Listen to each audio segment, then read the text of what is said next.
नमस्कार दोस्तों, स्वागत है आप सभी का डेली 11 में। आज का हमारा टेस्ट सीरीज का क्रम रहेगा, आप सभी जानते हैं 41। इससे पहले 40 सेशन आ चुके हैं। इसका अर्थ है एक सेशन में 25 क्वेश्चन होते हैं, तो 40 में कितने हो गए दोस्तों, बताइए, 1000 क्वेश्चन। और अगर आप एक्स्ट्रा इन्फॉर्मेशन को उसमें आप ऐड कर देते हैं तो लगभग हम एक टेस्ट सीरीज में 100 क्वेश्चनों का डिस्कशन करते हैं। तो इस दृष्टि से क्वेश्चन हो जाते हैं, बताइए दोस्तों, 4000। ठीक है, 4000 क्वेश्चन का आपके पास एक बैंक है। उसको आप दोस्तों बार बार सुनिएगा। अगर आप आगामी उत्तराखंड की किसी भी परीक्षा में बैठने वाले हैं, आपको काफ़ी लाभ मिलेगा। आप इससे अपना स्तर भी जांच पाएंगे। यह फ्री टेस्ट सीरीज चल रही है दोस्तों, इसका लाभ उठाइए। जो छात्र नए हो, मैं उनको बता दूं, टेस्ट सीरीज में 25 क्वेश्चन रहते हैं, 10 उत्तराखंड, 10 जीके, 5 हिंदी से। अंत में छात्र बताते हैं उन्होंने कैसा प्रदर्शन किया। जिन छात्रों के अंक 20 से अधिक आ रहे हैं, 20+ आ रहे हैं, वो खुद को सेफ जोन में मान सकते हैं। तथा जिन छात्रों के मार्क्स कम आ रहे हैं, किसी कारण से नहीं हो पा रहा है, तो उन्हें निराश नहीं होना है, डिमोटिवेट नहीं होना है। टेस्ट सीरीज के साथ बने रहिए दोस्तों, चीज़ों को बेहतर कर दे रहिए और अपना स्तर जानते रहिए। शुरू करते हैं बिना किसी देरी के, क्योंकि आप सभी जानते हैं समय ही सब कुछ है दोस्तों। पहला क्वेश्चन आपके सामने प्रस्तुत है उत्तराखंड का। देखिए दोस्तों, उत्तराखंड लोक सेवा आयोग के प्रथम अध्यक्ष कौन थे? तो सभी जानते हैं NP नवानी।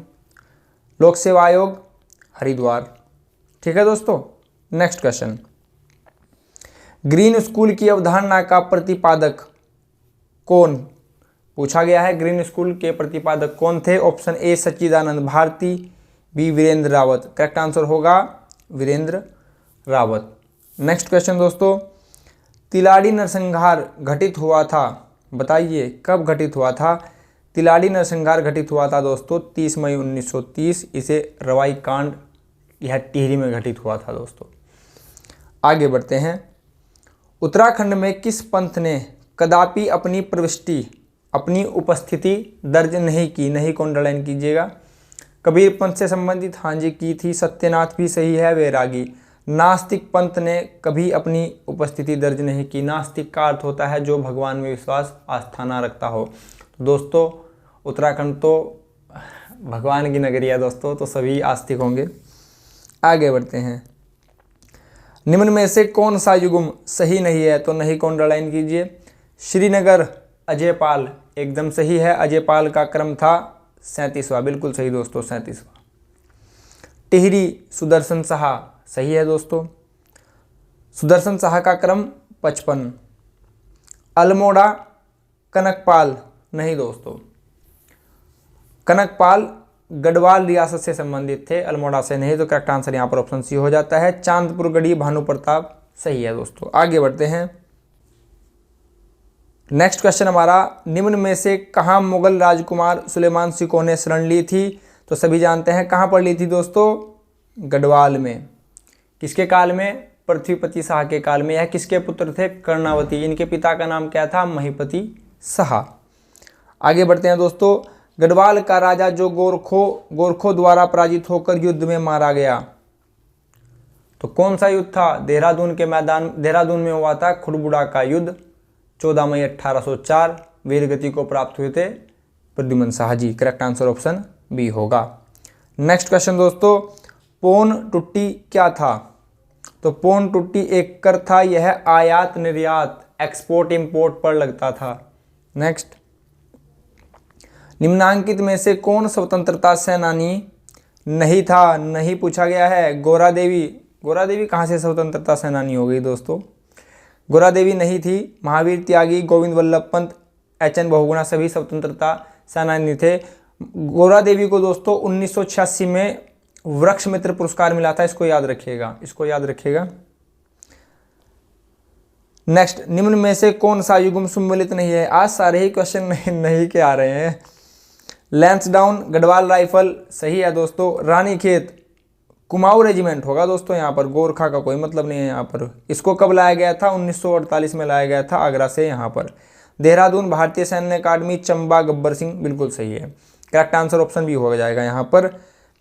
बात करते हैं दोस्तों, 5 क्वेश्चन यहाँ पर हिंदी से रहेंगे। उत्तराखंड में बताइएगा आपने कितने अंक अर्जित किए हैं। कुछ छात्र होंगे जिनके 10 में से 10 भी आए होंगे। हिमालय से गंगा निकलती है, तो यहाँ पर हिमालय से गंगा का अलगाव, सेपरेशन हो रहा है। तो करेक्ट आंसर हो जाएगा अपादान। ठीक है, यहाँ पर कर्ता ने क्रम को करण से संप्रदान के लिए, ये सभी इनके कारक चिन्ह हैं दोस्तों। कारक कितने प्रकार के होते हैं? 8 प्रकार के। उपमा अलंकार का बताना है भेद कौन सा है। तो दोस्तों यहाँ पर देखिए उपमा कैसे लिखा जाता है, उ, इसका हम क्या बना सकते हैं, आ, तो यानी कि हो गया क्या, अर्थालंकार, सिंपल था। नेक्स्ट, चौपाई छंद के प्रत्येक चरण में कितनी मात्राएं होती हैं? मैंने आपसे बताया था, काफी बार बताया है, कितनी मात्राएं होती हैं? 16। निम्न में से कौन सी भाषा संविधान की 8वीं अनुसूची में सम्मिलित नहीं है? सारे ही क्वेश्चन नहीं के आगे। तो दोस्तों हिंदी भी है, गुजराती भी है, कौन सी नहीं है बताइए? तो कुछ छात्र कहेंगे सर नेपाली नहीं है, नेपाल तो अलग देश है। तो नहीं दोस्तों, नेपाली सम्मिलित है, हिंदी सम्मिलित है, गुजराती सम्मिलित है, राजस्थानी सम्मिलित नहीं है। बात करते हैं 8वीं अनुसूची में। 8वीं अनुसूची भाषा से संबंधित है। इसमें स्टार्टिंग में 14 भाषाएं थी और वर्तमान में 22 है। सुमित्रा नंदन पंत को उनकी किस रचना के लिए ज्ञानपीठ पुरस्कार मिला है? तो चिदम्बरा के लिए मिला है, 1968 में मिला था। बात करते हैं 1960 में कौन सा मिला? तो यह मिला था साहित्य अकादमिक पुरस्कार, किसके लिए? काला और बूढ़ा चांद। बात करते हैं 1961 में मिला था पद्म भूषण, किसके लिए? लोकायतन के लिए। ये तथ्य याद रखिएगा। हिंदी के प्रश्न समाप्त होते हैं। जीके के क्वेश्चन यहाँ पर आपके सामने प्रस्तुत है। हिंदी में बताइएगा आपने कितने अंक अर्जित किए हैं। सी भाषा के जनक है, तो ये कौन है? डेनिस रिच्ची।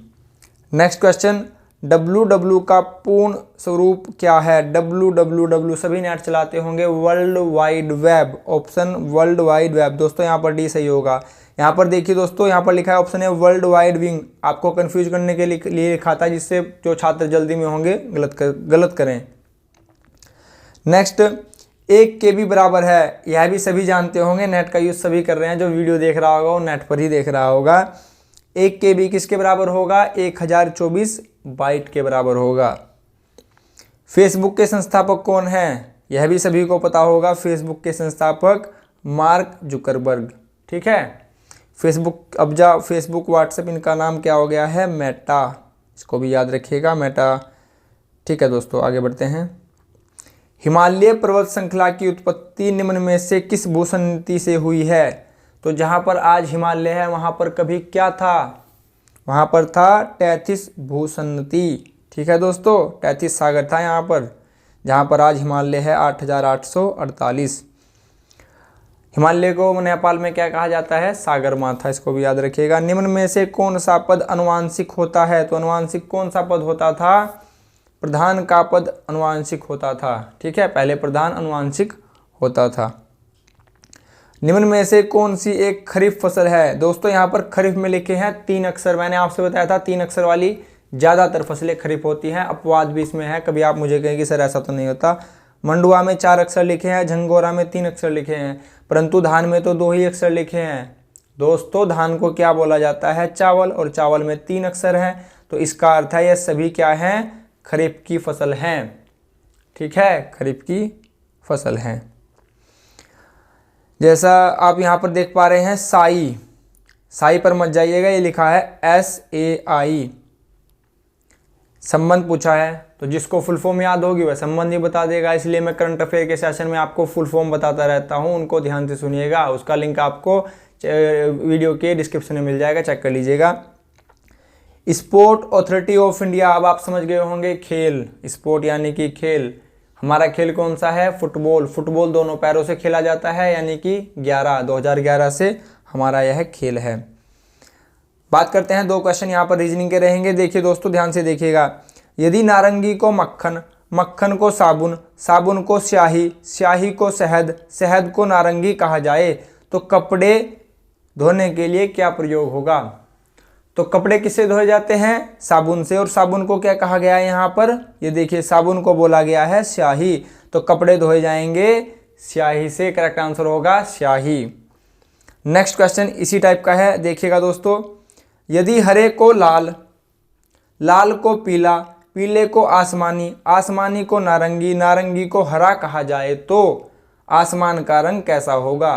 तो आसमान का रंग कैसा होता है दोस्तों? आसमानी। तो देख लीजिए आसमानी को क्या बोल रहे हैं? नारंगी।